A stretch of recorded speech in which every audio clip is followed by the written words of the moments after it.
दोस्तों, brain wash एक खामोश लेकिन गहरी चाल। ब्रेन वॉश ये शब्द जितना छोटा लगता है, असर उतना ही गहरा और लंबा होता है। ये किसी एक दिन में नहीं होता।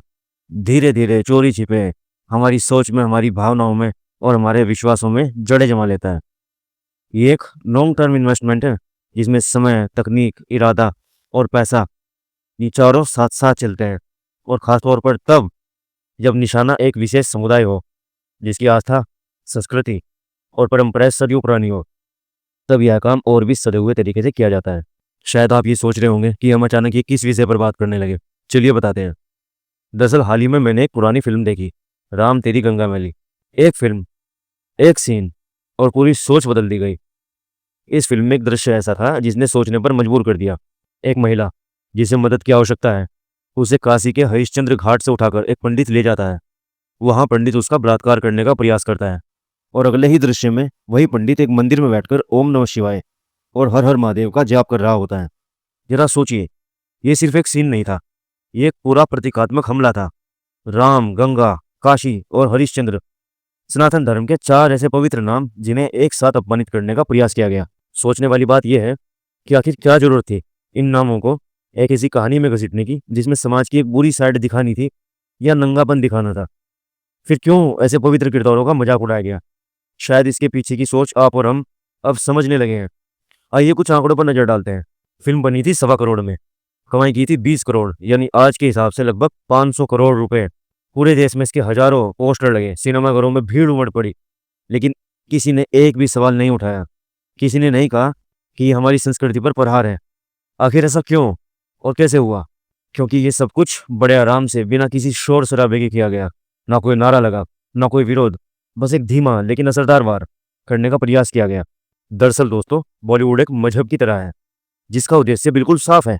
बॉलीवुड को सिर्फ एक फिल्म इंडस्ट्री समझना हमारी सबसे बड़ी भूल रही है। ये एक ऐसा प्लेटफॉर्म है जिसकी अपनी आधी उम्र सनातन संस्कृति को कमजोर दिखाने में निकल गई, और ये काम बेहद चालाकी से किया गया। एक अनमोल परंपरा को पाखंड दिखाकर, एक संत को ढोंगी बनाकर और एक मंदिर को अंधविश्वास का केंद्र बनाकर। अब आप ही फैसला कीजिए कि गंगा ज्यादा मैली है या बॉलीवुड। और अब एक सवाल खुद से कि अब क्या करें। इसका जवाब ज्यादा मुश्किल नहीं है, बस जागरूक बने। हर कहानी जो आपको परोसी जा रही है उसको सोच समझ कर देखें। अगर कुछ भी गलत लगे तो सवाल उठाइए, क्योंकि बस घर बैठकर बातें बनाने से कुछ नहीं होगा। जब तक आप आवाज नहीं उठाएंगे तब तक बदलाव नहीं आएगा। और कला के नाम पर आ रहे हर कंटेंट को आंख मूंद करके स्वीकार तो बिल्कुल ना करें। अपने बच्चों को, अपने दोस्तों को और खुद को ये समझाएं कि हमारी संस्कृति पर हमला अब बंद होना चाहिए। और अब अंत में एक सवाल, क्या ये सिर्फ एक फिल्म थी या फिर एक नैरेटिव सेट करने का रणनीतिक प्रयास? सोचिए, समझिए, क्योंकि आज जो दिखाया जा रहा है वह कल की सोच बन जाएगा। दोस्तों, मैं ये नहीं कह रहा कि सभी पंडित और हिंदू हमेशा अच्छे ही होते हैं, लेकिन क्या गलत काम बस हिंदू लोग ही करते हैं? क्या कभी कोई अन्य धर्म का पादरी या मौलवी गलत काम करते नहीं पाए गए? क्या उनके खिलाफ कोई बॉलीवुड इतनी बुलंद आवाज उठाता है? नहीं, बिल्कुल नहीं। क्योंकि उनके खिलाफ बोलने पर जान का जोखिम जो रहता है, और फिर मकसद तो बस सनातन को टारगेट करना है।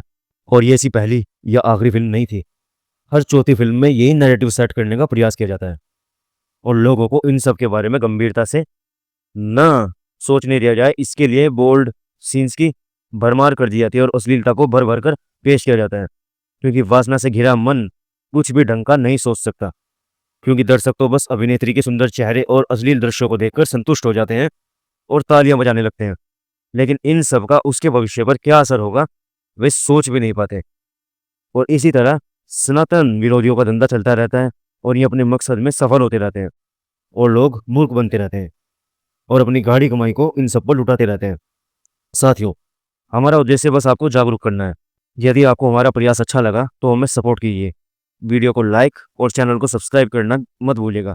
और इन जैसे लोगों का क्या इलाज हो सकता है, कृपया कमेंट में अपनी राय जरूर दीजिए। धन्यवाद।